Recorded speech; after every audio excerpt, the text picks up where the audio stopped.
Bom dia, muito bom dia a todos. A gente deve começar a live daqui a 3 ou 4 minutos, ainda tem muita gente entrando. Obrigado, até daqui a pouco.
Muito bom dia a todos.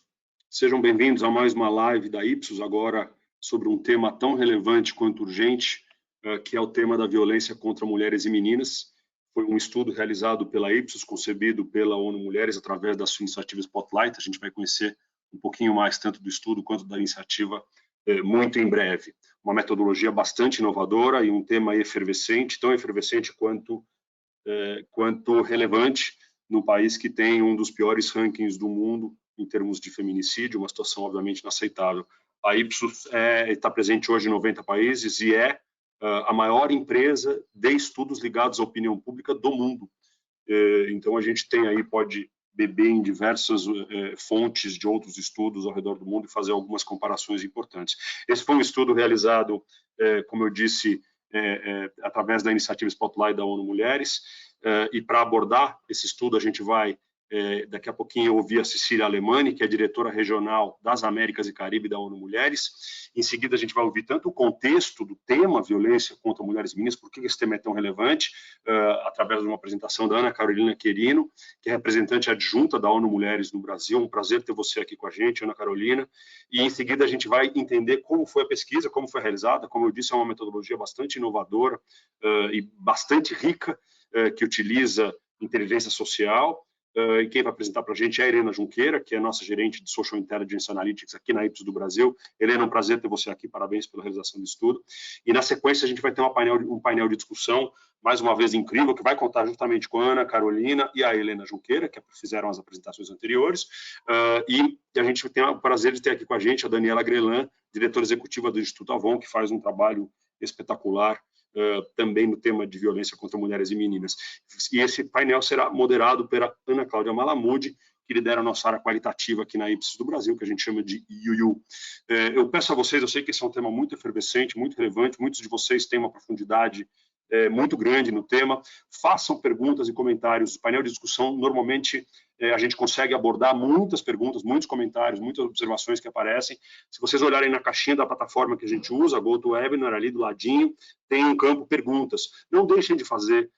A gente, às vezes, não consegue responder todas, então, quanto mais cedo forem feitas, maior a chance da gente conseguir abordar. Mas não deixem de fazer. Na medida em que as apresentações forem sendo feitas, por favor, já registrem seus pensamentos, suas observações, que normalmente torna a discussão e a conversa muito mais rica. Tá bom?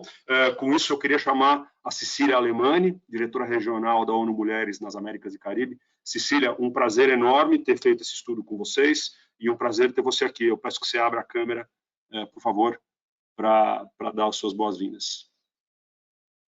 Bom dia, muito obrigada. É realmente um prazer estar aqui com todos os colegas da Ipsos, assim como os participantes. Realmente temos trabalhado juntos no marco da iniciativa Spotlight desde o ano passado, para análise de dados, mensagens, informações em grandes volumes, para entender melhor os diferentes contextos da violência contra as mulheres na América Latina, fazendo uso do grande acumulado que a Ipsos tem, tal como você apresentava na região, e não só do Brasil, e trabalhar nessa inovação contínua para a compreensão de um fenômeno tão complexo e que precisa de novas formas de compreensão para realmente avançar na mudança dos estereotipos e da naturalização da violência contra as mulheres, que é tão forte, não só no Brasil, mas também em toda a América Latina. Realmente é um prazer estar aqui com o Marcos Cagliari e toda a equipe, a Daniela Grevin do Avon, a minha colega na Academia Querino já foi apresentada pelo Marcos, que vai ver depois, e vamos ouvir o resumo realmente desse trabalho enorme que liderou a Helena Junqueira, desde o Ipsos e o debate agora. A Helena vai realmente ir ao fundo. Este estudo faz parte de uma análise realizada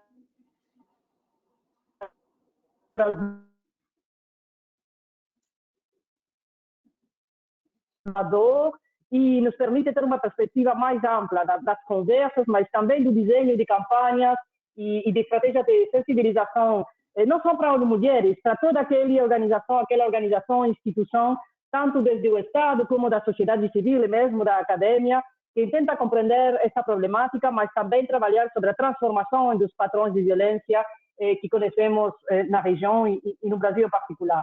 Então, para ONU Mulheres, o trabalho dentro da iniciativa Spotlight, a iniciativa Spotlight é, neste momento, o maior programa contra a violência de gênero desde as Nações Unidas e com apoio da União Europeia, que realmente está tentando colocar uma nova cultura contra a violência de gênero, fortalecendo, fazendo trabalho com as instituições nacionais em muitos países, não em todos da América Latina, e fortalecendo instituições para todo o que o sistema de prevenção e resposta à violência contra mulheres, mas também para que essas ações, esses ecossistemas de resposta e prevenção sejam mais eficazes, efetivos, temos que fazer um melhor e maior uso do Big Data, neste caso, mas da informação que é produzida de tantas formas, não só aquela informação das estadísticas nacionais, nas quais, por supuesto, nós usamos o dia todo em nosso trabalho e assistência técnica aos governos, tanto ao nível nacional como federal, mas fazer uso com a intensividade que colocou o Covid também, com a virtualização da vida de todo mundo e realmente poder avançar nessa resposta e avançar na eliminação da violência contra as mulheres, a erradicação da violência contra as mulheres e as meninas, e trabalhar com todo o ecossistema para a incorporação de ferramentas inovadoras, como o uso de grandes dados, e aqui a Ipsos realmente vai diante de todos nós, e esperamos que isso seja uma contribuição para realmente avançar a fronteira do conhecimento e a inovação das políticas públicas. E, bom, além de identificar os casos de violência que geraram um maior volume de conversa durante o início da pandemia, este estudo realizado com Ipsos vai ajudar, vai nos permitir entender melhor quais são as principais buscas, quem são os agentes de mudança, quais são as palavras-chave, os conceitos-chave que têm maior tráfego e quais são as narrativas que são produzidas em torno da violência contra as mulheres e as meninas em nossa região. Em resumo, também nos permite entender o lado da reprodução da violência e também da búsqueda de ajuda para eliminar a violência. E nesse sentido, não só pelo uso dos grandes dados, do Big Data, mas também da análise, das búsquedas, do search, das trávegas dos homens que vamos ouvir a Helena, realmente fazem também as suas búsquedas, estando perpetuando violência, realmente nos faz pensar, e espero que isso seja parte do debate nessa tarde, quais são as ferramentas, como podemos usar o Big Data, mas qual o papel da sociedade e das instituições de produção de conhecimento e de prevenção e resposta à violência para prevenir e reagir aos casos mais visíveis deste tipo de violência. Agradeço aos panelistas, aos participantes, a todo mundo que está nos ouvindo, seguindo hoje online. Esperamos desde a ONU Mulheres e temos a nossa diretora junta da ONU Mulheres no Brasil, Ana Carolina Querino, que segue agora, que podamos realmente fazer um amplo debate e uma maior geração de dados para, no futuro, seguir utilizando essas ferramentas e contribuir ao fim da violência contra as mulheres.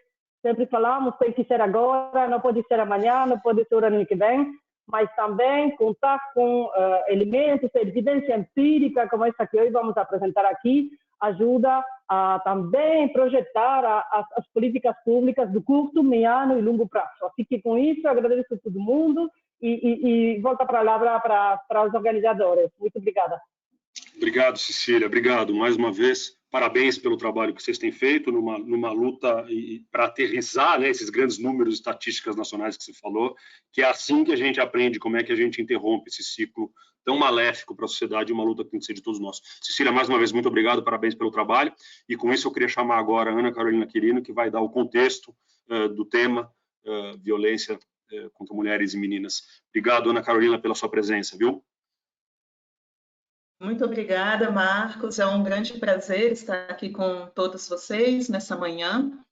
Quero saudar a minha colega Cecília Alemani, a todas as pessoas que estiveram envolvidas na realização dessa pesquisa, na Ipsos e também na ONU Mulheres, no Escritório Regional de ONU Mulheres.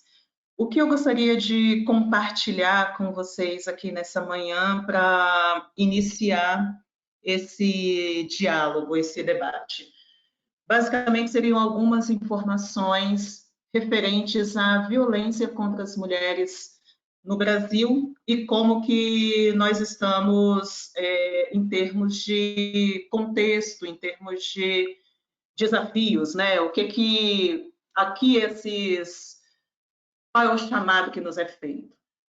A cada dia, diariamente, nós temos no Brasil 630 mulheres que buscam autoridades policiais para denunciar e também para buscar informações sobre violência doméstica.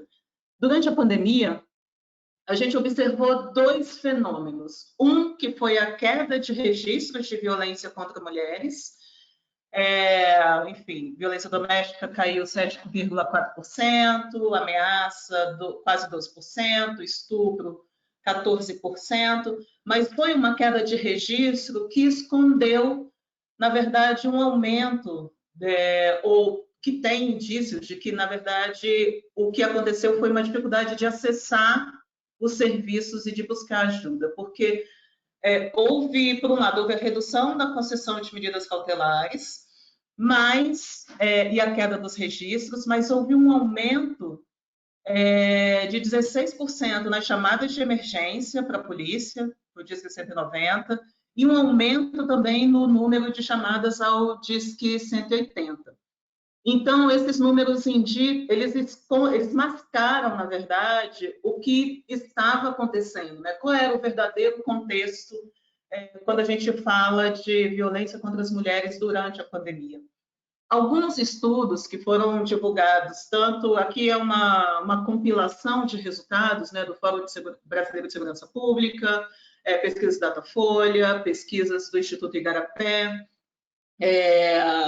do próprio IPEA, mas o compilado desses estudos, o que eles nos indicam? Eles nos indicam que durante a pandemia, 8 mulheres foram agredidas por minuto no Brasil. Houve um aumento do número de agressões dentro de casa, que em 2019 era de 42%, e em 2020 chegou a quase 49%, 48,8%.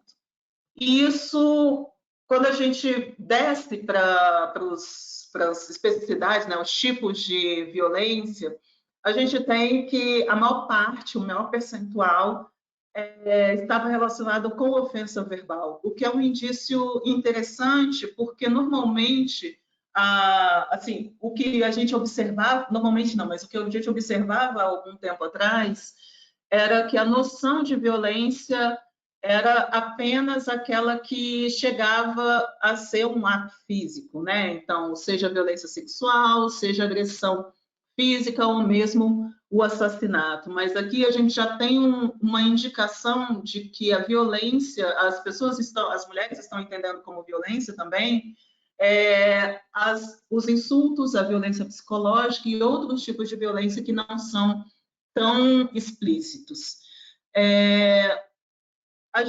Essas pesquisas, elas também indicaram que uma grande parte da população, aqui 73% da população, consideram que houve um aumento da violência contra as mulheres na pandemia e mais de 50% presenciaram casos. Em relação à violência sexual, o que dá para destacar? A gente destaca que, enfim, é uma das modalidades, dos tipos de violência que as mulheres mais temem sofrer. Então, 84% das mulheres, elas sentem muito medo de serem estupradas.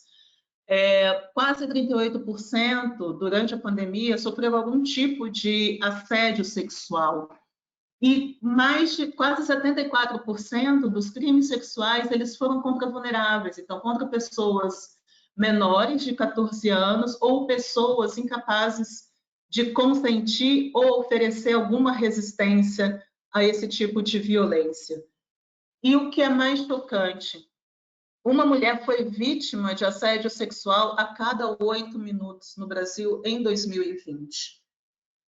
E esse assédio sexual, esse tipo de violência, a sensação de insegurança, ela também está muito presente no deslocamento nas cidades. Então, não basta a gente olhar para a questão da violência doméstica, a gente precisa olhar também para como essa violência se expressa nos mais variados espaços. Então, existe uma consciência crescente de que quando a gente fala de violência contra as mulheres femininas, não estamos falando apenas da violência doméstica. Então, aqui, por exemplo, a gente tem que durante a pandemia, 7 de cada 10 mulheres já sofreram assédio ou importunação sexual enquanto se deslocavam nas cidades. E o principal meio em que essas mulheres se sentiam mais inseguras eram nos transportes públicos, né? Então, o local de maior incidência são os ônibus, e a gente tem que em torno de 8% dessas mulheres já foram assediadas fisicamente quando utilizando o transporte público. 83% sofreram episódios violentos nesses deslocamentos, e a gente tem também uma diferença, que é uma diferença muito significativa, ou seja, quase 90% dos homens afirmam que se sentiriam menos seguros se fossem mulheres ao usufruir dos espaços públicos. Aqui um dado que já foi comentado pelo Marcos em sua fala de abertura: o Brasil ele é o 5º país no mundo quando se considera o ranking mundial de feminicídios. Essas taxas de morte, de assassinato de mulheres, foi aumentando ao longo do período. Aqui a gente tem uma série histórica que vai de 1980 a 2013, que foi destacada pela edição de 2015 do Mapa da Violência, que é a publicação da Flaxo, em que, em 80, a taxa de assassinatos era de 2,3 por 100 mil mulheres, e em 2013 essa taxa já estava em quase 5%, e com uma incidência maior para as mulheres jovens. A gente tem também dados do Atlas da Violência, que são atualizados e que pegam uma série histórica aqui entre 2009 e 2019, mostrando a desigualdade em relação a essas taxas, a esses números de assassinato, como afeta diferentemente mulheres brancas e mulheres negras. Então, nesse período de 10 anos, houve uma redução de quase 27% no número de mulheres não negras mortas e um aumento de 2% das mulheres negras. E em 2020, apenas 34% dos assassinatos das mulheres foram classificados como feminicídios. A gente observa um aumento gradual, mas ainda há muito trabalho a ser feito para classificar corretamente esses assassinatos por motivos de gênero. Como comentei, a maioria jovem, a maioria negra, e 35% dessas mulheres assassinadas estavam separadas, sendo que 81% dos assassinatos foram cometidos por seus ex-companheiros e com prevalência de armas brancas. Ou seja, a cada 6 horas no Brasil, uma mulher foi morta pelo simples fato de ser mulher em 2020. E aqui eu destaco outros dados, apenas para passar muito rapidamente, para destacar o quanto o Brasil é um país violento. O Brasil, apesar de nós termos essa noção, um imaginário de que somos um país cordial, de que somos uma nação que não é muito violenta, os números eles não indicam isso. Então, além desses números e do nosso posicionamento no ranking em relação aos feminicídios, temos altas taxas também de assassinato de pessoas LGBTQI+. Então, em 2021, 140 pessoas trans foram assassinadas, sendo 135 mulheres trans, então quase 100%. Houve uma ligeira queda em relação ao ano anterior, mas ainda está ali dentro dessa média histórica, né? Assim, um pouco acima da média histórica, quando se pensa uma série desde que começou a ser contabilizada em 2008. E a maior parte, ao contrário do que ocorre em relação ao feminicídio, a maior parte desses assassinatos de mulheres trans acontece nos espaços públicos. E os alegados perpetradores, ao contrário, não têm relação com a vítima. Em relação à violência contra defensoras de direitos humanos, o Atlas da Violência, ele trouxe pela primeira vez a quantidade de dados sobre assassinatos de população indígena, por exemplo. Então, durante o período entre 2009 e 2019, houve um aumento de 21,6% do número de indígenas assassinados, que dá uma taxa de 18,3 por 100 mil. A maioria desses assassinatos ocorrem em municípios com terras indígenas.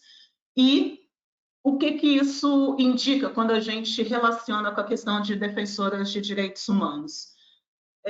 Dados da Comissão Pastoral da Terra, da CPT, indicam que entre 2011 e 2020 foram registrados mais de 1.800 incidentes de violência contra as mulheres em contextos de conflito por terra e pelo meio ambiente, que se relaciona diretamente com o tipo de violência que é sofrido por populações indígenas, quilombolas, mulheres rurais.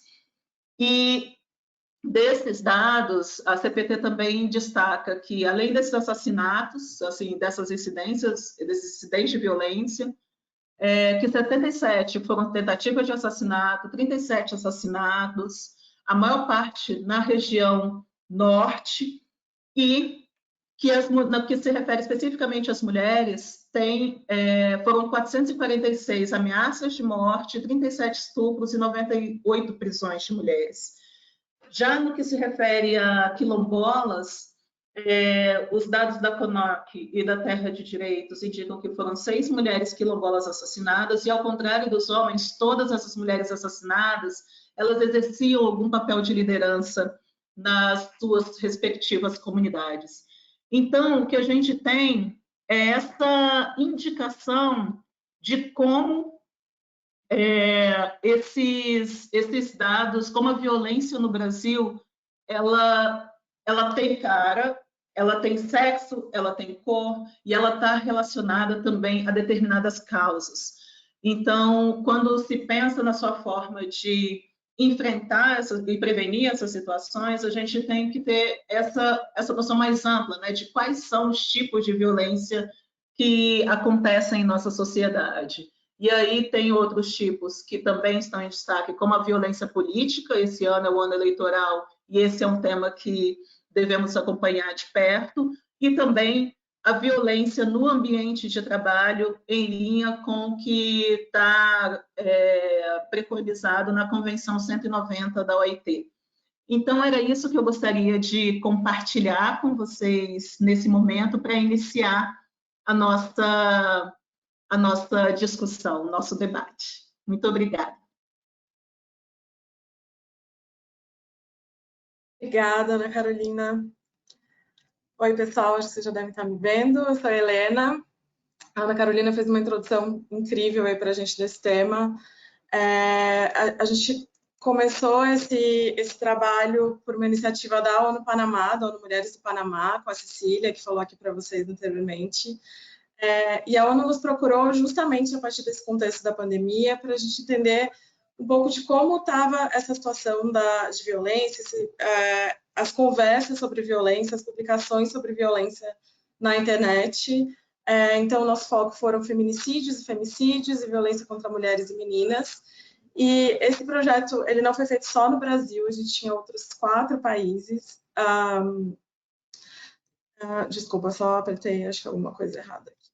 Então, a gente olhou para Brasil, México, Guatemala, Honduras, El Salvador, e a ideia era entender o que estava acontecendo, o que se falava. Acho que me avisaram aqui que está... Vocês estão vendo minha câmera? Macão, alguém que puder me ajudar, parece que tem um problema aqui na câmera. Recebi uma mensagem.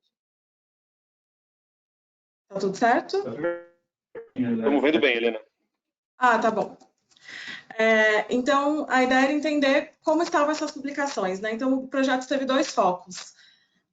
Publicações online em redes sociais, o que as pessoas comuns estavam falando, e o que a imprensa estava falando, os sites de notícia online.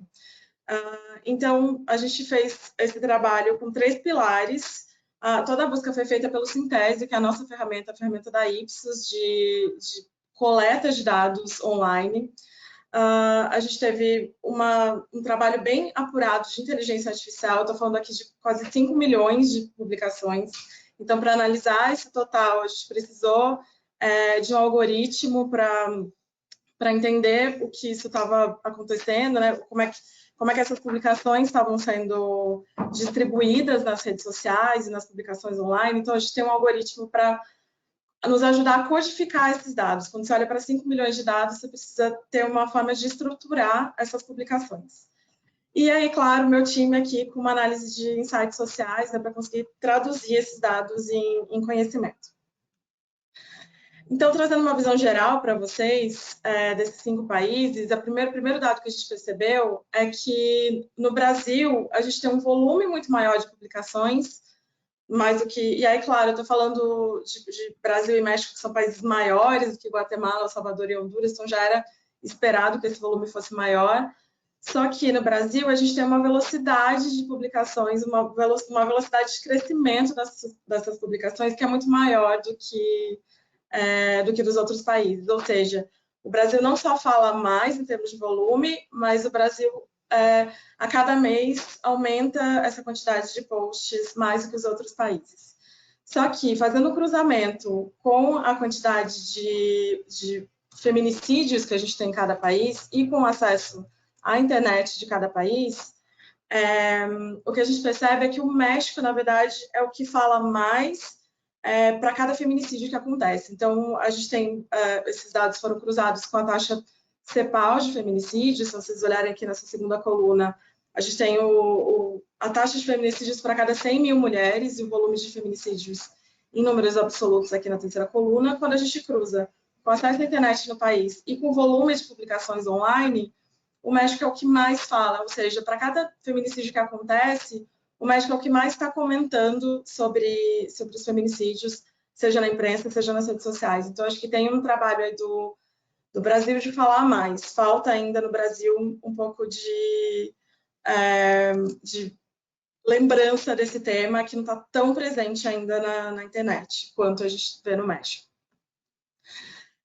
Quando a gente olha para o consolidado dos 5 países, as notícias geralmente representam 9%, contra 91% de redes sociais, mas o Brasil tem um pouco menos de notícias do que a média, que é um fato interessante também para a gente pensar nisso, né? Será que a mídia brasileira está noticiando da forma que deveria essas publicações, né? Então, a gente está um pouquinho abaixo da média em termos de notícias.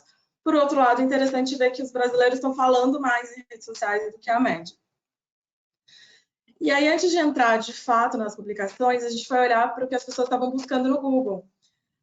Então, um fato bem interessante que a gente encontrou foi que não são só as mulheres que estão buscando informação sobre a violência contra a mulher, são os homens também. Quando a gente olha para os países em espanhol, foram 2 buscas diferentes aqui por causa do idioma, a gente tem essa linha, essa parte azul aqui do gráfico, que são 22% de homens buscando informação sobre violência contra a mulher. No Brasil, esse número cai para 5%. Porém, aqui no Brasil, a gente tem muito mais vítimas, né? Aqui a gente está falando de potenciais agressores, potenciais vítimas. Então, o que acontece? Nos países de língua espanhola, a gente tem muitos homens procurando ajuda sobre ciúmes excessivos, por exemplo. Como saber se estou sendo excessivamente ciumento com a minha namorada, com a minha esposa, com a minha companheira? Como saber se a minha relação com a minha companheira é tóxica? Como saber se eu estou sendo abusivo com uma mulher? No Brasil, isso não é tão comum. Acho que a gente também tem um trabalho ainda a ser feito com os homens aqui para irem atrás de mais informação. Mas a gente vê aqui no Brasil muitas mulheres tentando se posicionar ou não nesse papel de potencial vítima, né? Então, será que o meu relacionamento é abusivo? Será que o que eu estou passando com o meu companheiro é uma relação tóxica? Será que o comportamento dele é normal ou ele está sendo abusivo comigo? Então, eu acho que as brasileiras estão mais alertas nesse sentido de buscar informação no Google para tentar buscar esse tipo de ajuda depois na internet.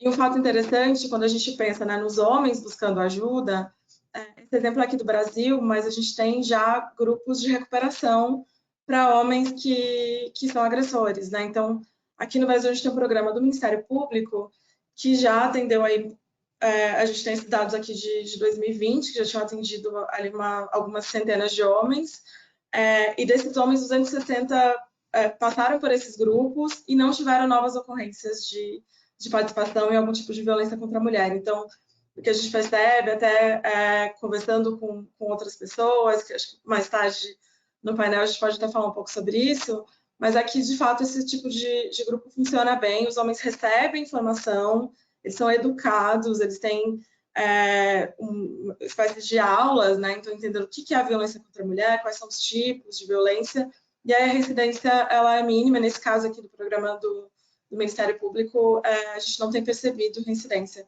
Então, perceber que os homens estão buscando ajuda, nesse caso são homens agressores, que já praticaram tipos de agressão. Isso é interessante, levar a informação para os homens é muito interessante, e a ONU tem feito isso com uma campanha nova que é maravilhosa, levando informação para os homens. Ainda pensando no Google, a gente percebe que tem uma jornada de buscas no Google. Então, nos países de língua espanhola, a grande maioria está ali nessa fase de informação. No Brasil, a gente tem metade. Então, o que acontece é que mais ou menos metade das pessoas que vão buscar informação sobre violência no Google, elas estão querendo entender o que é uma relação tóxica, o que é uma relação violenta, quando que o ciúme deixa de ser normal, entre aspas, e passa a ser abusivo, quais são os tipos de relações violentas. Depois a gente passa para uma etapa que seria outra metade aqui no Brasil, que está nessa busca por ajuda mesmo. Então, como eu posso denunciar? E as buscas são principalmente nesse sentido de denúncia, né? Como é que eu posso denunciar um companheiro violento ou alguém que eu conheço, uma mulher que eu conheço que esteja passando por uma situação de violência? Depois a gente vai para percentuais menores, mas é bem interessante a gente pensar que 3% já estão na fase de ação. Então, elas já denunciaram, elas estão buscando ajuda, por exemplo, o serviço jurídico, o serviço psicológico. Elas já entenderam que elas precisam de uma espécie de ajuda que vá além da denúncia, que são serviços que possam trazer apoio. E a gente tem uma minoria que vai para depois da ação, né? Então, depois que ela já passou por toda essa jornada, vem buscas do tipo, como eu posso ter uma relação saudável a partir de agora? Como é que eu posso me cuidar? Já passei por isso, como é que eu posso viver depois de uma violência e ter uma vida normal, um relacionamento saudável? Então, entrando agora nas publicações, o primeiro ponto que a gente analisou foram as notícias online, o que a imprensa brasileira está falando na internet sobre violência contra a mulher. Ainda pensando nessa comparação, a gente já vai entrar aqui nos dados do Brasil. É bem interessante ver como o México, pensando no percentual no total de notícias que a gente analisou aí para os 5 países, a gente tem o México com quase 70%, o Brasil com 30%, os outros países com 1% aqui. Então, o México tem uma situação que eles noticiam muito mais os crimes, né? Então, a gente teve casos que foram muito emblemáticos no México, a Fátima Cecília, que é uma menininha de 7 anos que foi violentada e morta, a Ingrid Escamilha, que era uma moça de 20 anos que foi violentada foi morta pelo companheiro. Então, o México ele deu muito destaque para esses casos. A população se mobilizou muito também a partir dessas notícias, mas a imprensa deu um destaque muito grande, e não só para esses casos violentos. Assim, o que a gente percebeu é que as notícias do México também trazem elas noticiam muito o que as mulheres têm feito em termos de marchas, de protestos. Eles falaram muito do dia 8 de março, do Dia Internacional de Eliminação da Violência, né, que acontece em novembro. Então, o México tem dado muito mais destaque em termos de notícias para a violência contra a mulher do que o Brasil. E esse gráfico aqui ele pode parecer um pouco complicado, mas o que ele diz para a gente? Os temas, isso aqui foi uma análise que a gente fez a partir da inteligência artificial, de quais eram os temas que estavam aparecendo nessas notícias, então, ou seja, o que a mídia estava contando para as pessoas. Os temas que estão mais no meio do mapa, eles são mais comuns a todos os países, os que estão mais na periferia são mais exclusivos dos países, e quanto maior uma esfera dessa, maior o percentual de notícias sobre aquele tema. Então, o que esse mapa diz para a gente sobre as notícias? A gente tem alguns temas que são muito comuns. Então, se fala muito em todos os países sobre, por exemplo, estatísticas de violência na pandemia, esses casos gerais de violência, casos que vão acontecendo que às vezes não ficam tão famosos, mas que são casos que acontecem todos os dias. A gente viu os dados que a Ana Carolina trouxe aqui, a cada minuto a gente tem ali, acho que 8 mulheres sofrendo algum tipo de violência. Tem homens famosos que foram acusados de violência, o caso do Harvey Weinstein lá em Hollywood, que era um produtor que abusou de dezenas de atrizes. Então, esses casos que vão ganhando visibilidade, eles acabam repercutindo em todos os países, as marchas de mulheres nas ruas. Mas aqui no Brasil, a gente percebe algumas características que são diferentes. Uma, esse círculo bem grande que vocês podem ver aqui no mapa, que é a polícia lidando com casos de violência. Então, o Brasil, a mídia brasileira dá muito destaque para casos policiais. Essa coisa do dia a dia mesmo da polícia agindo, prendendo os agressores, né, as penas sendo aplicadas. Então, o Brasil ele está muito ainda, a mídia está muito nessa questão policial. E a gente vê, por exemplo, o caso da Mariana Ferrer, que é uma influenciadora digital que foi estuprada em 2020. Esse caso dela foi julgado e ganhou muita atenção das redes sociais, nem tanto assim da imprensa, mas ainda assim foi um destaque. A gente tem discussões sobre aborto, e tem a Lei Maria da Penha, que é exclusiva aqui do Brasil, e sempre que se fala de feminicídio, de violência, a Lei Maria da Penha está muito presente, porque ela é muito conhecida aqui entre nós. Então, a mídia brasileira, ela acabou, a gente tem aqui um pouco mais de 50%, né, se vocês olharem para esse círculo, ela está falando da polícia, e as notícias que mais geraram interações do público, mais geraram comentários no site de notícias, foram casos de estupro de menores e de feminicídios. Então, os brasileiros, eles, sempre que vem uma notícia dessas, né, de meninas mortas, meninas estupradas, mulheres mortas ou violentadas, a gente tende a se sensibilizar muito, a comentar muito, a querer compartilhar essas notícias para alertar outras pessoas, para mostrar o absurdo e a situação brasileira, que não é nada fácil quando se fala de ser uma mulher. Essa aqui é uma nuvem com as palavras mais comuns, quando a mídia fala sobre violência, e a gente vê algumas palavras aí com destaque muito grande, né? A primeira delas é a polícia, por causa desse tipo de ação policial, e é interessante a gente ver que nem sempre a polícia aparece como aliada, né? No sentido de prender os agressores, mas a gente teve casos também de policiais agressores que foram noticiados na mídia, né? Então a gente teve um caso de policiais do estado de São Paulo que violentaram uma mulher, então, vez ou outra, a polícia acaba sendo colocada nesse papel também, mas na grande maioria dos casos é a polícia agindo. E a gente vê aqui mulher como um grande destaque, vítima, que são de fato esses casos, né, de estupro, de assédio, de feminicídio. E a gente vê homem aqui com um pouco menos de destaque, homem preso, porque são os agressores, né? Então é muito comum que os homens sejam conhecidos da vítima. A Ana Carolina trouxe isso agora para a gente, mas as notícias trazem muito isso. São maridos, são namorados, são parentes, às vezes conhecidos, que agridem. Então a gente teve um caso aí que foi muito revoltante entre as notícias que a gente analisou, que foi um pai que estuprou e matou a filha de 13 anos em Santana do Araguaia. Então, alguns casos desses acabam gerando muita revolta e as notícias acabam repercutindo muito. E agora, entrando nas conversas em redes sociais, o que as pessoas estão falando, né, além da mídia.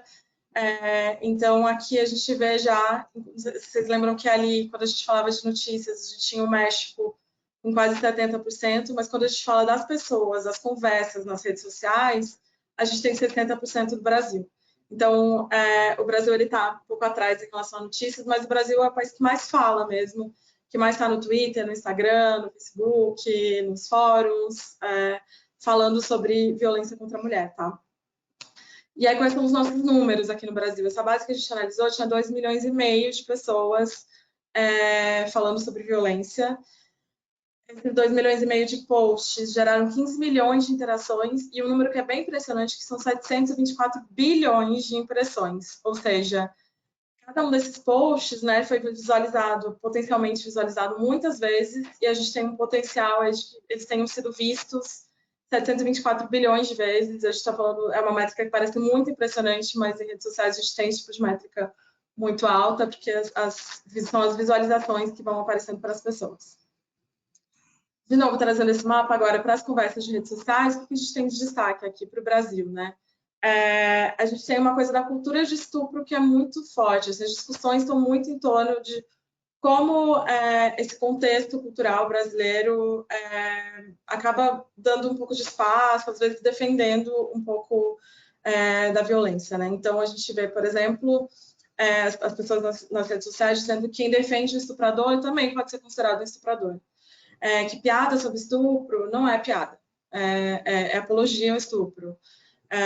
A vítima nunca é culpada, e a gente vê situações de mulheres que relatam irem para uma delegacia, serem tratadas como culpadas.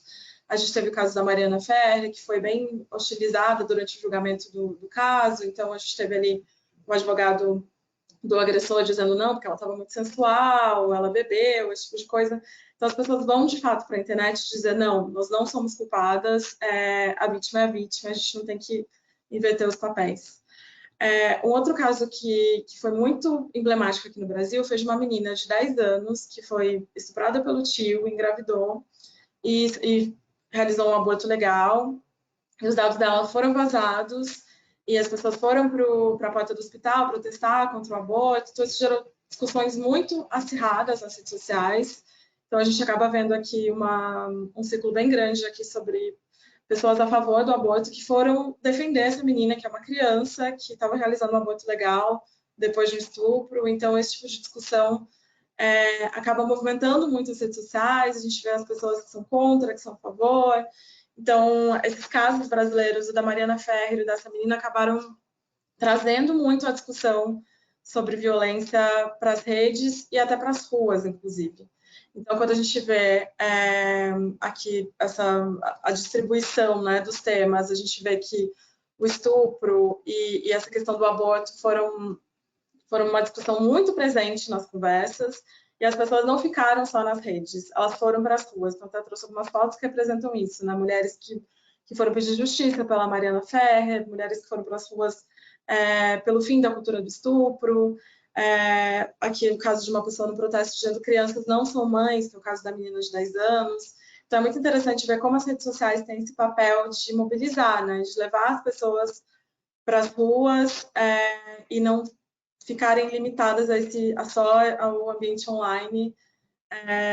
Então, as redes hoje elas já têm esse papel de mobilizar. Essa outra foto aqui, essa quarta foto que a gente tem, é o caso do DJ Ives, que bateu na mulher, e foi um outro caso que gerou uma grande repercussão, vídeos sendo compartilhados. Então, sempre que acontece algum desses casos que ganham muita repercussão, as pessoas se conscientizam, elas querem ir para a rua, elas querem protestar, mesmo que seja na casa dela. E aqui a gente está falando de pessoas indo para as ruas durante a pandemia, então, obviamente, a gente tem muitas pessoas que não se sentiam confortáveis, mas estavam fazendo seu papel ali de promover essa discussão online. Quando a gente olha aqui de novo para essa nuvem, a gente vê as mulheres, né? Então, as pessoas trazendo a forma como as vítimas são tratadas, o que tem acontecido com as estatísticas em relação às mulheres no Brasil, e até o caso desses casos que eu trouxe, né, de como a justiça tem tratado as mulheres. O estupro com essa questão, o estupro hoje é o tipo de violência que é mais discutido, então a gente sabe que tem os feminicídios, tem a violência psicológica, mas o estupro, ele é o crime que mais causa revolta, que mais tem fazido as pessoas irem para as ruas e protestarem em redes sociais. Então, né, o caso da Mariana Ferrer, por exemplo, que gerou uma repercussão muito grande. E a gente tem os agressores, os estupradores.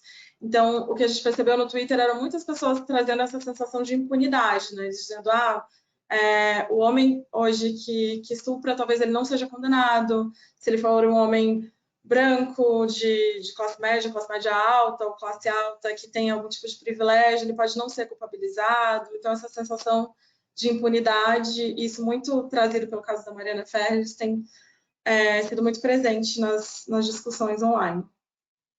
E aí, um outro fato interessante é o perfil das pessoas que têm falado.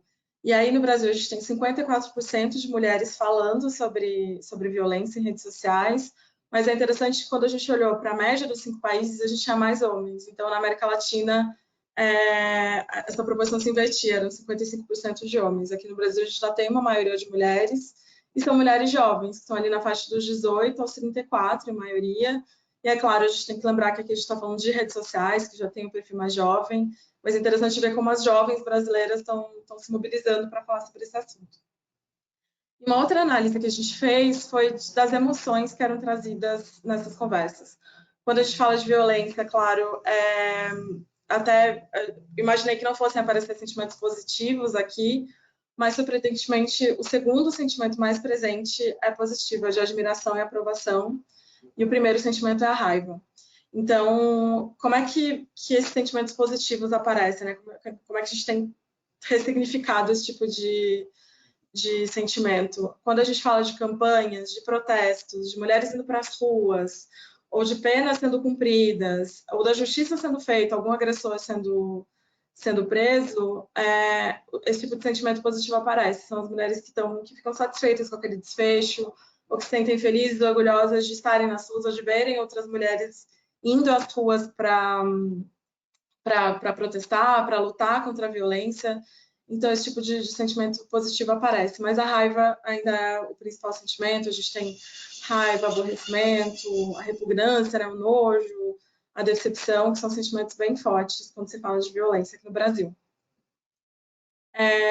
Em relação às formas de violência que aparecem, a gente vê muito espancamento entre mulheres, brigas de casais, as pessoas dizendo muito que em briga de marido e mulher se mete sim a colher, não tem mais aquela coisa de não se meter em briga de marido e mulher, as pessoas marido e mulher, as pessoas estão indo para as redes para dizer, se intrometam, denunciem. Se você vê um vizinho, uma amiga passando por alguma situação, denuncie. E os casos de assédio em carro por aplicativo também estão bem presentes aqui no Brasil. Então, essas formas de violência são muito discutidas. E a cultura de estupro, ela aparece em inúmeras situações, assim. Então, a gente vê, por exemplo, as pessoas falando de quando a Dilma era presidente, a gente vê imagens obscenas dela coladas em carros, os casos de assédio em reality shows, professores que fazem brincadeiras em salas de aula. Então, em muitos casos, a gente vê aqui no Brasil a violência sexual sendo relativizada, sendo até, de certo modo, normalizada, homens que vazam nudes de ex-parceiras, mas quando é a mulher que divulga uma foto, ela é criticada. Então, existe muito essa discussão sobre quanto o Brasil está sendo conivente com o que se chama de cultura do estupro, né? Quanto o Brasil está sendo conivente com situações de assédio, de violência que estão no nosso dia a dia. E aí, um ponto bem bacana que a gente viu foram algumas campanhas que mobilizaram as redes sociais. Então, uma delas é o Isoladas Sim, Sozinhas Não, que é inclusive do Instituto Avon. A Daniela daqui a pouco vai conversar um pouquinho com a gente.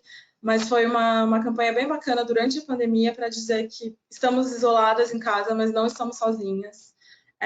Então, era uma campanha que visava promover uma rede de apoio entre vizinhos, entre pessoas próximas, para oferecer ajuda, para oferecer informação para as mulheres. Então, essa hashtag ela foi muito compartilhada. A ONU e a Natura Body Shop e a Avon, a ONU não, desculpa, a Avon, a Natura e a Body Shop, que foram as organizadoras, né, dessa campanha, projetaram imagens em várias capitais do país. Então, foi uma campanha bem bacana e teve uma repercussão muito interessante nas redes sociais. Uma outra campanha foi o Sinal Vermelho, que foi para o programa do Luciano Huck, que teve várias influenciadoras que apareceram com esse X na mão, pintado de vermelho. E a ideia era você, se estiver passando por uma situação de perigo, ir para uma farmácia, mostrar esse X na mão para o farmacêutico, e o farmacêutico é orientado a pedir ajuda. E uma terceira é o Agosto Lilás, que foi um outro destaque que a gente viu, que é um mês de combate à violência contra a mulher, atrelado aí à Lei Maria da Penha. Então, esse tipo de campanha acaba gerando uma repercussão muito bacana, as pessoas compartilham as hashtags, quando a gente tem influenciadores, isso acaba gerando uma repercussão muito grande, tá? Um outro ponto que a gente olhou foi quais eram os serviços que as pessoas acessam aqui no Brasil. Então, quando se fala de violência, de serviços de assistência à mulher vítima de violência, a polícia ainda é o serviço mais lembrado, mas a gente tem os serviços de saúde, os psicológicos.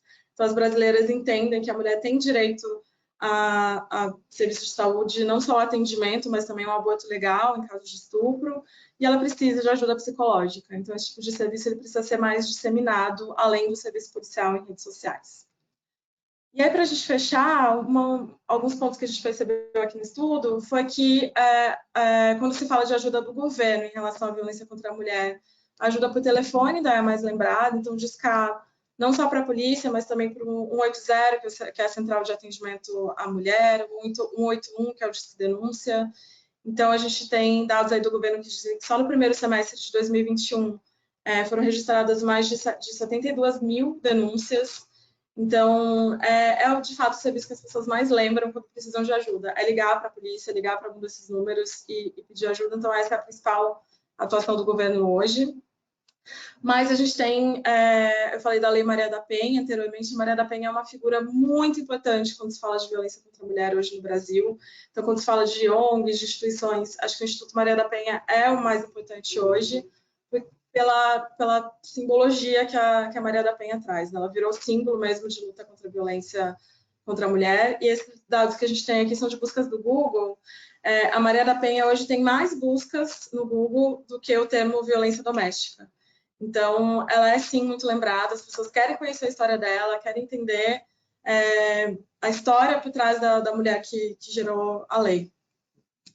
E a gente tem as empresas, além do governo e das ONGs, empresas que estão criando ações, e aqui eu trouxe alguns exemplos de empresas que estão gerando ações não só para consumidoras, para mulheres como nós, mas para as próprias funcionárias. Então, a gente tem, por exemplo, a Marisa e a Uber, que tem a possibilidade de transferir uma colaboradora para outra cidade, caso ela esteja sofrendo algum tipo de violência. Então, se ela contar esse caso, se algum colega dividir a história dela com a empresa tem essa possibilidade de mandá-la para outra cidade para começar uma vida nova, longe do agressor.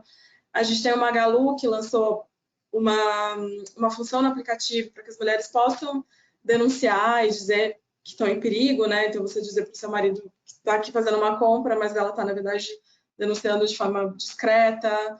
O Bradesco, que lançou um chatbot que fala com homens, é um chatbot feminino que começou a receber assédio de homens, então mais de 95 mil mensagens ofensivas foram recebidas por esse chatbot, por essa personagem. Ela começou a disseminar informação mostrando a misoginia e as agressões que estavam naquele tipo de mensagem. E a gente tem alguns projetos, eu destaquei 2 aqui para a gente fechar, que são muito interessantes.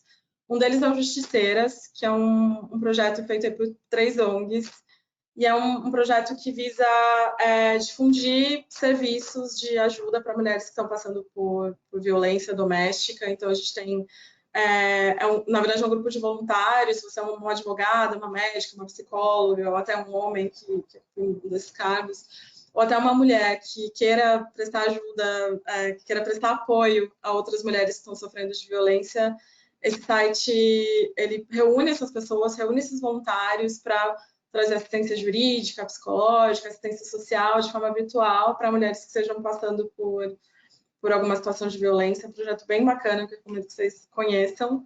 E tem o Fundo de Investimento Social Privado, que é um fundo de empresas privadas que estão aí tentando arrecadar 10 milhões para suprir algumas carências que a gente tem no governo hoje. Então, a ideia é trabalhar com o governo, doar esse dinheiro para iniciativas que sejam, para iniciativas em prol de acolher, de tirar mulheres de situações de violência. Então, acho que esse tipo de projeto ele acaba mostrando como a iniciativa privada e as ONGs têm tentado suprir algumas carências, têm tentado apoiar algumas iniciativas governamentais que no Brasil ainda faltam, né? A gente já tem um caminho longo para percorrer até chegar numa situação de total apoio às mulheres que sofrem de violência.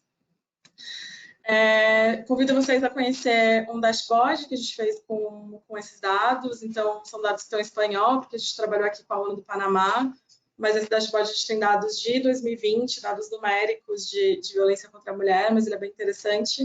O endereço está aqui, a gente pode compartilhar com vocês depois. Muito obrigada, queria agradecer à ONU pela oportunidade de a gente ter trabalhado aqui com esse projeto. E eu vou convidar agora a Ana Malamudi, que vai apresentar para a gente as nossas painelistas, para a gente ter uma conversa bem bacana agora. Estou aqui. Muito obrigada, Helena. Obrigada pela super apresentação. Eu também agradeço a Cecília, ao Marcos, e peço então que os nossos convidados do painel abram suas câmeras, por favor. Temos de volta, né, a Helena, nossa gerente na Ipsos de Social Analytics. Ana Carolina, obrigada novamente por estar conosco, diretora adjunta da ONU Mulheres Brasil. Daniela Grelan, seja muito bem-vinda, diretora executiva do Instituto Avon. Eu vou explicar para vocês que eu estou super multitelas. Eu peço, por favor, a gente tem aqui um espaço para perguntas na plataforma do webinar, então quem estiver nos assistindo, sinta-se à vontade de fazer perguntas e eu, na medida do possível, olhando aqui para as telas, vou fazer durante o painel. Eu sou, então, Ana Cláudia Malamudi, trabalho na Ipsos como diretora. E queria fazer a primeira pergunta um pouco mais direcionada, né?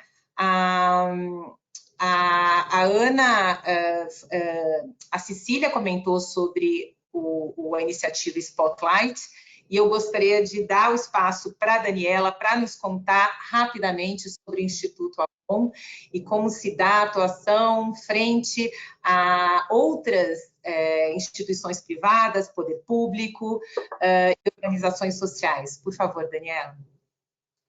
Ana Cláudia, obrigada pelo convite para conversar aqui com vocês. Eu agradeço à ONU Mulheres e à Ipsos por essa iniciativa Spotlight. De fato, jogar luz sobre esses temas tão críticos é o primeiro passo para a gente qualificar o debate público e, com base em evidências, com base em dados, incidirmos nas respostas dos diferentes entes da sociedade para construirmos um mundo em que a gente quer viver, né? Um mundo em que as mulheres tenham direito à vida e uma vida livre de violência.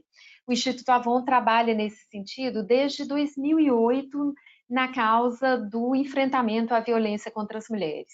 E a gente faz isso por meio de 4 pilares. O primeiro deles, entendendo a importância dos dados, das evidências, para a gente compreender esse fenômeno, esse problema sistêmico que é a violência contra as mulheres. A gente trabalha também na produção de dados e estudos sobre as diferentes facetas da violência contra as mulheres.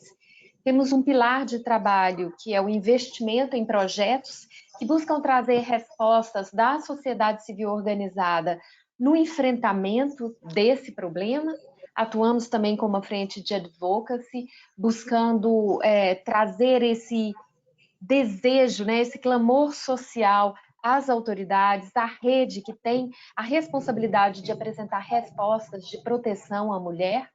E, finalmente, temos um pilar de conscientização, que são as campanhas, como essa campanha que você citou, né? Você não está sozinha, a campanha Isolada Sim, Sozinhas Não, que buscou trazer aos brasileiros, e, na verdade, foi uma campanha que aconteceu na América Latina, então foi além do Brasil, que buscou despertar na sociedade essa consciência de que todos nós temos um papel na conscientização e na busca de apoio à mulher em situação de violência.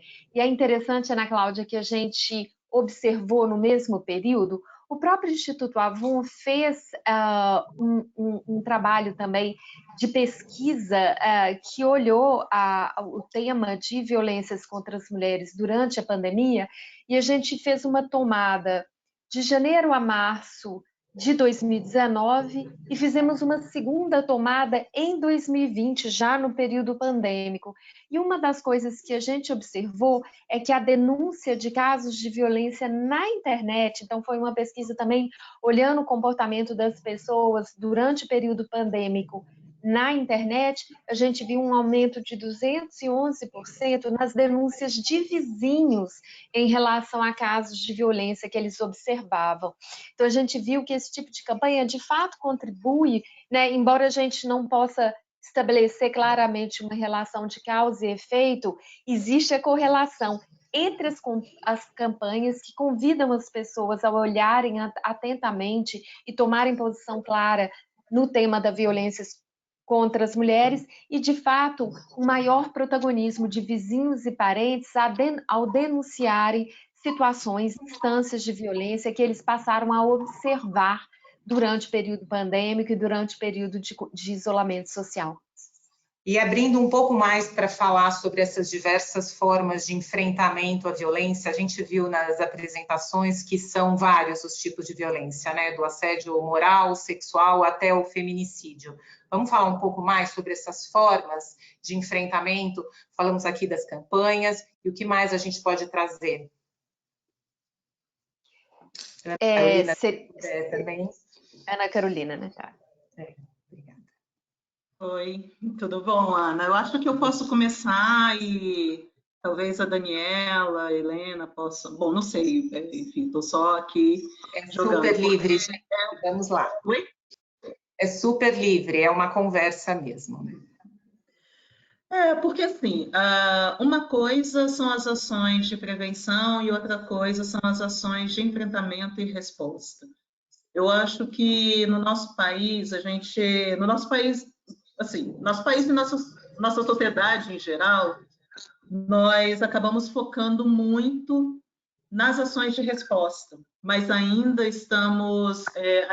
precisamos focar mais em como a gente previne essas situações de violência, né? Como que a gente previne? Quais são as ações que podem ser implementadas nessa direção?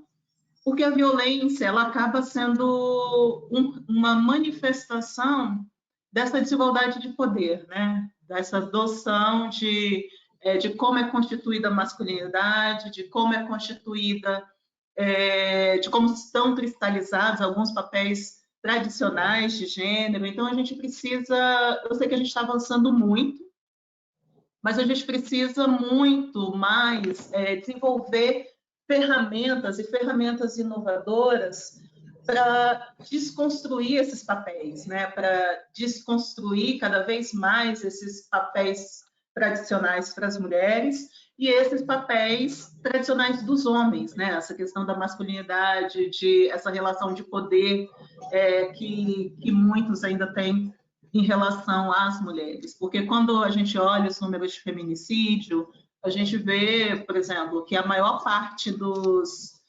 agressores são companheiros, ex-companheiros, são pessoas que têm relação íntima. Então, a gente precisa desconstruir essa relação de poder, né? Então, essa transformação social e cultural. E isso vem a partir de diversas ferramentas que não são exatamente só as políticas públicas, né? Então, tem as campanhas, tem a arte, tem o cinema, tem as publicidades. Então, existe todo um papel, assim, toda uma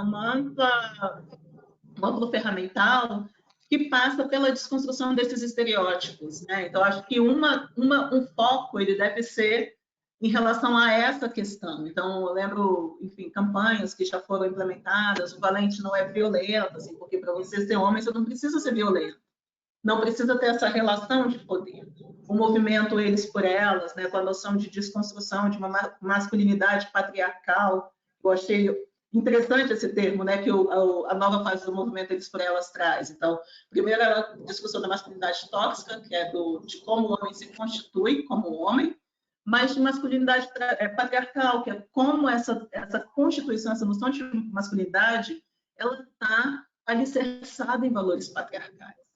E aí, depois, a gente passa para a questão da resposta, né? E assim, para as meninas, para a questão das mulheres, né? Para as mulheres, elas terem a noção de direito, elas terem cada vez mais consciência do que é violência, para saber identificar nos primeiros sinais e não chegar nos extremos, né? E sabendo que isso é difícil, sabendo que isso demanda, inclusive, um apoio psicológico, porque muitas vezes a gente fala, ok, é uma questão de se a gente garante a autonomia econômica das mulheres, elas podem sair de uma relação abusiva, de uma situação de violência.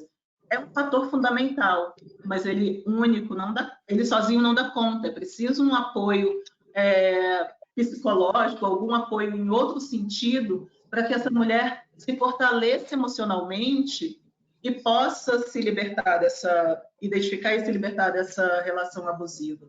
E em complemento vem todas as ações que são as ações de resposta, né? Que são, enfim, as políticas públicas, todas as ações que as empresas têm desenvolvido também para acolher e para enfim, dar resposta a situações de violência que já estão acontecendo, mas eu realmente tenho acreditado cada vez mais nessa via da prevenção. A gente precisa promover essa transformação social, essa transformação cultural nessas relações de poder e nessas relações, nesse sentido de masculinidade, nesse sentido do que são os papéis, do que seriam papéis tradicionais de mulheres, né?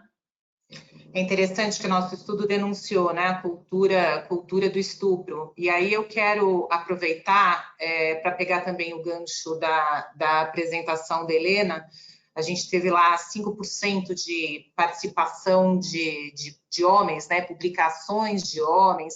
E vamos falar um pouco sobre a importância, né, dos homens na luta contra violência às mulheres e meninas. Quem puder começar, por favor. Acho que a Ana tem um exemplo bem legal, né, Ana? Você quer contar um pouquinho do vídeo que vocês fizeram, a campanha recente da ONU? Qual deles? Tem uma campanha recente da ONU Mulheres, agora que está bem bacana, com homens, atores, homens famosos, personalidades, falando sobre como é importante os próprios homens estarem cientes, denunciarem, né? A gente vê muito essa coisa do homem no bar e falando de mulher e tal. E quando um homem, até quando a gente conversou um pouco com a Daniela também, ela comentou isso, né, Dani, se quiser trazer esse dado, mas que os homens, eles tendem a respeitar mais os outros homens quando se fala de violência contra a mulher, né? Então, ouvir um outro cara falando que esse tipo de comportamento não é aceitável tem um peso maior para os homens do que ouvir uma mulher dizendo. Então, acho que a campanha ela vai bem nesse ponto, assim, homens falando na TV que, olha, a gente precisa agir, a gente precisa falar com outros homens. Isso é bem legal. Que é exatamente o espírito do movimento Eles por Elas, sabe? Que isso traz. Quando é um movimento que, pelo nome, ele acabou sendo muito mal compreendido por uma parte da sociedade, por uma parte das mulheres. Não quer dizer os homens falando pelas mulheres, porque isso a gente já tem. Exato. Né? Na sociedade que a gente vive, a gente já tem os homens, a maior parte dos homens legislando, a maior parte dos homens tomando as decisões. Então, isso já é o que acontece hoje. Mas como nós trazemos os homens para se tornarem aliados? Então, esse que é o convite do movimento Eles por Elas e essa que é a constatação. Se a gente está falando de desigualdade de gênero, que é uma desigualdade que se relaciona com duas, né? Quer dizer, é uma relação, a gente precisa dialogar com a outra parte que está saindo ganhando, né? Então, e esse diálogo com a outra parte, ele tem que ser feito entre os pares, né? Na linguagem dos pares e nessa discussão, nesse questionamento entre os homens. Então, quando a gente convida os homens para se tornarem aliados dessa nosso trabalho pela promoção da igualdade de gênero, do empoderamento das mulheres, pela não violência, a gente está convidando os homens a refletirem sobre suas ações e também a dialogarem entre si, numa linguagem que é deles, não é nossa, né? A partir das suas próprias experiências, a partir das suas próprias visões. E que é muito impactante, né, Ana Carolina? Naquela mesma época, mais ou menos em 2016, quando a ONU Mulheres lançou um documentário chamado Precisamos Falar com os Homens, naquele mesmo ano o Instituto Avon lançou uma pesquisa, né, o papel dos homens na desconstrução do machismo, e ambos apontam para essa realidade, né, que na nossa pesquisa a gente viu que 35% dos homens que relatam mudança de atitude em relação às mulheres o fizeram depois de uma conversa com um homem em que eles confiam e que ampliou a consciência deles sobre a importância de tomarem posição a favor das mulheres. Eu sou fã do movimento Eles por Elas, porque é eles por elas, não no sentido de no lugar delas, mas no sentido de a favor delas, de erguerem uma voz, saírem de uma posição de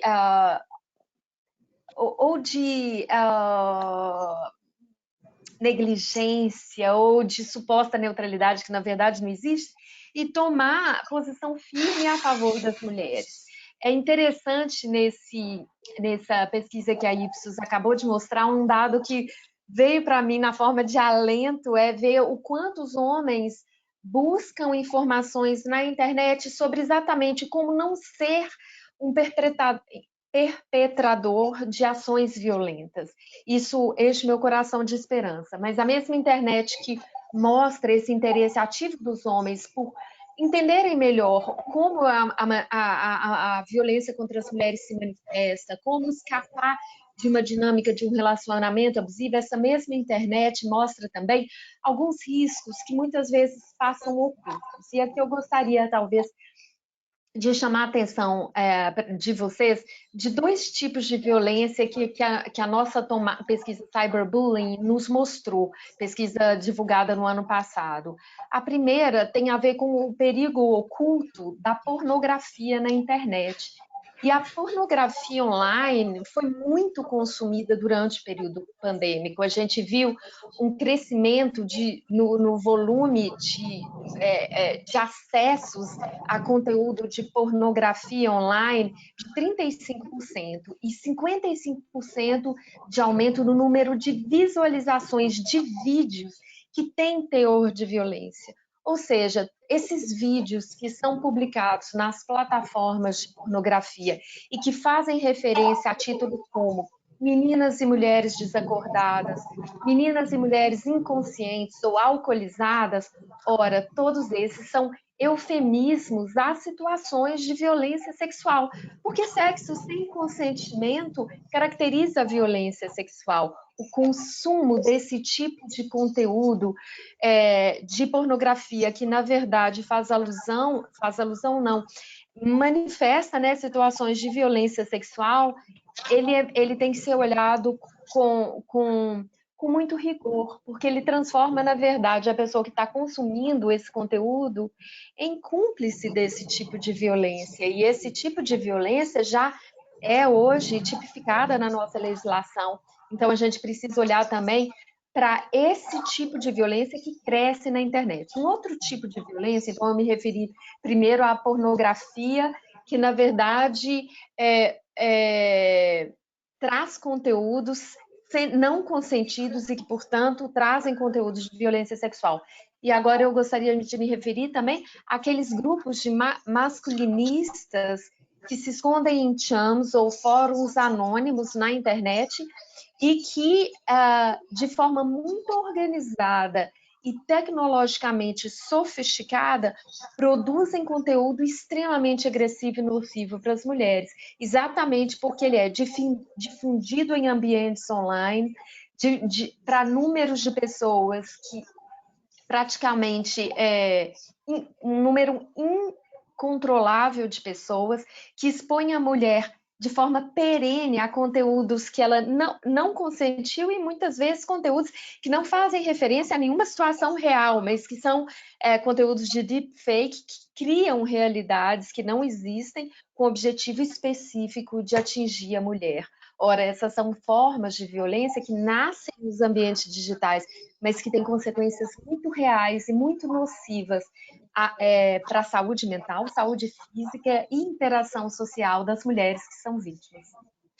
Eu queria falar mais sobre cyberbullying, mas eu queria voltar um pouquinho, talvez, na questão anterior, aproveitando uma pergunta que veio aqui pela nossa plataforma, que é a importância de campanhas que incentivem os vizinhos a denunciar casos de violência. E a gente sabe, né, que culturalmente no Brasil tem aquela máxima de que não se pode, né, questão se meter, né, no espaço privado de um casal, né? Então, ou se vocês acreditam que esse espaço privado, a gente já viu campanhas, obviamente, sobre isso, mas como isso pode ser intensificado e se tem, de fato, valor, né, ao final, o resultado que isso traz, para transformar uma cultura, inclusive. Você quer começar, Carol, ou eu começo? Pode começar dessa vez, Dani, que aí né, a gente vai revezando. Tá joia.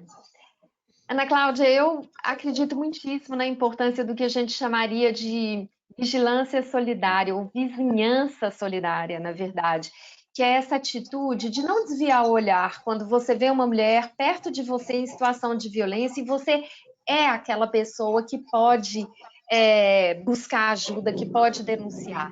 Quando a Ana Carolina fala nas ações de prevenção e na mudança dos modelos mentais que acabam por perpetuar assimetrias de poder que se manifestam na forma de violência, ela está falando necessariamente na necessidade que a gente tem de desafiar esses modelos mentais expressos em noções como quem cala consente, noções como em briga de marido e mulher, ninguém mete a colher. São justamente esses modelos mentais que muitas vezes são expressos nesses ditos populares que contribuem junto com outras referências culturais, né, como a Ana Carolina citou, o cinema, as artes, o que a gente aprende na escola, o que a gente ouve falar na família, é justamente o conjunto disso que perpetuam esses modelos mentais que dão no que dão. É isso que a gente está vendo aí, que acabam levando a esses números inaceitáveis e revoltantes de violência contra as mulheres. Ora, se a gente quer trabalhar na prevenção, a gente precisa questionar esses modelos mentais. E dos modelos mentais mais persistentes que a gente precisa colocar em xeque é a neutralidade, ninguém mete a colher, como quem diz, não é problema meu.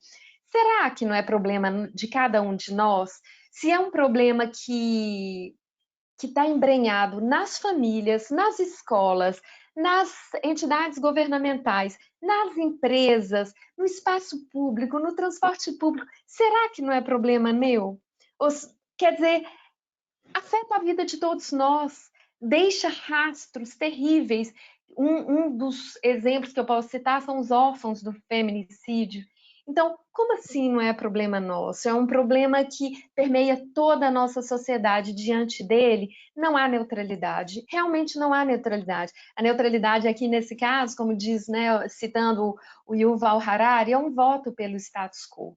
Então, não prestar atenção, não olhar e não querer se envolver, acaba sendo também um voto pelo status quo. Só uma introdução rápida antes da Ana Carolina falar. A gente tem dados de 2020, né, do Fórum de Segurança Pública, que falam que mais de metade dos brasileiros presenciaram algum tipo de violência. Isso é um absurdo, assim, 51%, 52% viram alguma mulher em alguma situação de violência. Imagina todo mundo quieto, né, silencioso diante disso, não dá mais. Pois é, acho que o complemento que eu poderia fazer para a fala da Daniela é: quando alguém se mete, uma vida pode ser salva. Uma vida direta da mulher, e quantas vidas indiretas, seja dos filhos, da família, da forma como aquela família está estruturada, como isso pode, como essa atitude pode salvar, sabe? A gente, eu acho que precisa investir numa ideia de não omissão, né? Então, acho que poderia falar muito mais aqui, mas é só essa ideia, sabe? De não se omitir e de pensar que você pode estar salvando uma vida e diversas outras vidas, né? Porque o que será dessa criança ou dessa pessoa que cresce testemunhando dia após dia a sua mãe sofrendo uma violência, sabe? Seja menino, seja menina. Então, a gente precisa, sim, tomar atitude. A lei de... Obrigada, gente. A lei de feminicídio, ela é relativamente nova, né? De 2015. Vocês podem compartilhar conosco dados ou informações que mostrem já os resultados da lei até aqui? Tem alguma coisa que vocês possam nos dizer a respeito? Você se refere à lei do feminicídio? Lei do feminicídio de 2015. Uhum. Carol, talvez você queira, Ana Carolina, começar essa resposta, tendo em vista que a ONU Mulheres publicou, né, aquelas diretrizes para reconhecimento e investigação dos crimes de feminicídio. Sim, posso. Esse foi um processo muito interessante e que veio também de uma iniciativa regional de ONU Mulheres, né? Já existia na região essas diretrizes e com uma coincidência de um contexto favorável no Brasil, a criação de diversas instituições, não só executivo, mas legislativo, judiciário, parceiros do setor privado, criou-se, já tinha uma ambiência para se promover uma adaptação dessas diretrizes que foram lançadas regionalmente e que coincidiu com esse processo da adoção da lei. E as diretrizes, elas são essenciais para, inclusive, aprimorar como os assassinatos de mulheres eles são tratados, seja quando chega nas delegacias, seja quando chega no judiciário, que os casos são julgados. O que eu poderia falar de um grande avanço? Assim, a lei em si é um avanço, reconhecer que há feminicídio é um avanço, e reconhecer, ter esses registros sendo adequadamente tratados pelas forças de segurança pública é um outro avanço. Então, entre os dados que eu destaquei naquela breve apresentação inicial, a gente viu ali uma quantidade grande de assassinatos de mulheres, né, mais de 3.000, e 34,5% sendo classificado como feminicídio. Ainda é pouco? Ainda é pouco, porque a gente sabe que desses assassinatos aí, quase 100% devem ser feminicídios mesmo. Mas é um percentual que vem crescendo ao longo dos anos. E, claro, tem espaço para acelerar por meio da correta aplicação das diretrizes e também de um processo de conscientização e treinamento dessas forças de segurança para acolher e enquadrar esses assassinatos da forma correta, né, como esse qualificador. A gente tem 2 minutos, teríamos tanta coisa para falar, inclusive comentei que voltaríamos sobre cyberbullying, mas talvez a gente não consiga. Eu tem uma pergunta que foi feita que eu gostaria de passar para vocês, talvez depois a gente mande em resposta por e-mail, mas se há uma lista de abrigos que recebam as mulheres vítimas de violência doméstica. Então, se vocês tiverem essa informação, depois a gente retransmite para quem perguntou. E como a gente precisa encerrar, eu queria trazer um pouco do estudo da Helena, né? É uma pergunta e depois pedir a fala de vocês para encerramento, mas a Helena, o nosso estudo, ele cruza dados, né? Ele diz que o Brasil, com relação aos outros países, no volume de publicações, ele tem mais publicações e mais rápido, foi mais rápido, né, num determinado espaço de tempo, mas que quando indexado, quando comparado ao índice de feminicídio, a gente ainda fala pouco. É como se a gente dissesse que o brasileiro é mais silencioso, que o Brasil é mais silencioso que outros países. Então, eu queria voltar, a Cecília comentou isso na apresentação dela, na introdução. Eu queria uma mensagem final de vocês, que é como a produção de dados, né, de informação, né, de pesquisa, pode ajudar o Brasil na prevenção e na erradicação da violência contra mulheres e meninas. Se cada uma puder falar um pouco, eu agradeço e a gente encerra. Obrigada, Ana Cláudia. Bom, em relação à lista de abrigos, eu queria comentar que o encaminhamento para os abrigos é feita pela rede de proteção.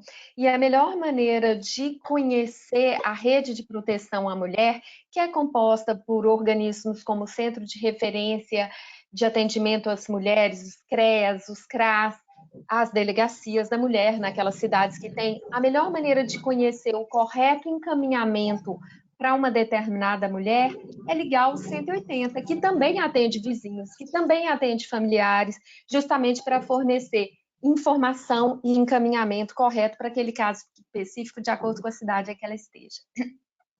Em relação à importância da produção de dados, ora, eu diria que a conscientização, a qualificação do debate público e o aprimoramento das políticas públicas que juntos vão apoiar a mulher em situação de violência, prevenir, elas dependem de dados qualificados, rigorosos, recorrentes, que nos permita fazer análises longitudinais, como a Ana Carolina fez na breve apresentação no início. Quer dizer, isso tudo depende da produção consistente, rigorosa de dados para iluminar a questão, iluminar também o nosso debate e promover, inclusive, as nossas ações de mobilização para aprimoramento das respostas públicas. Então, eu diria que ela é fundamental.